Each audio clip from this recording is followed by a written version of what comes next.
Hi everyone, Nurse Ate Jai here at meron naman tayo isang follower at ito ang kanyang concern kaya basahin natin. Ang sabi niya dito, pa-advise nga po kung pa-psychiatrist ko or papacheck up yung asawa ko or sa gastro. Hindi na kasi siya nakapagtrabaho ng maayos dahil sa nervyos daw po siya. Nanghihilo, nataas ang BP niya kapag na-nervyos, takot siyang pumunta sa malayong lugar. Naguguluhan na po kasi ako, ano ba talagang sakit niya? Pina-ultrasound ko na siya, wala naman nakita. Pinatest ko na siya sa thyroid din at pina-x-ray at wala din nakita. Palagi daw siyang dighay at laging gutom. Kapag ganitong cases po, which is tama ang ginawa ni ma'am ay pwede po tayo magpa-check muna sa gastro kung ito po ay related for gastrointestinal niya.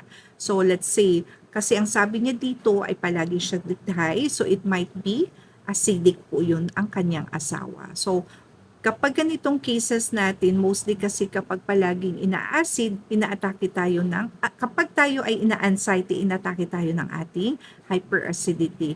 Kaya may ibang mga pasyente ay nagkaroon ng GERD. Like kagaya ko, in my own experience po, hindi ko po na-experience na nagkaroon ako ng hyperacidity nung inatake ako ng aking anxiety or panic attack. So, kapag na-confirm natin na ito related for hyperacidity or yung may acid si sir, pwede natin for gastrointestinal po or yung sa ating specialista for the gastro.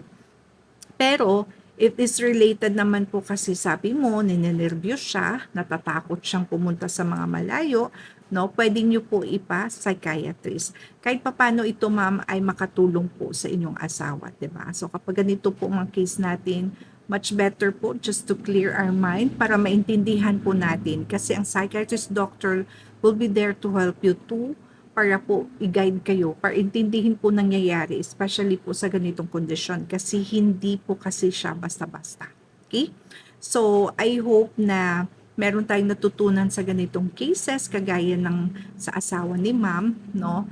Na kapag may ganito din kayo, so much better dalawa i-check kung ano po yung related na sakit sa inyo at ito naman for mental health is for the psychiatrist. Sana nasagot natin ang inyong concern and for more health tips, follow for more.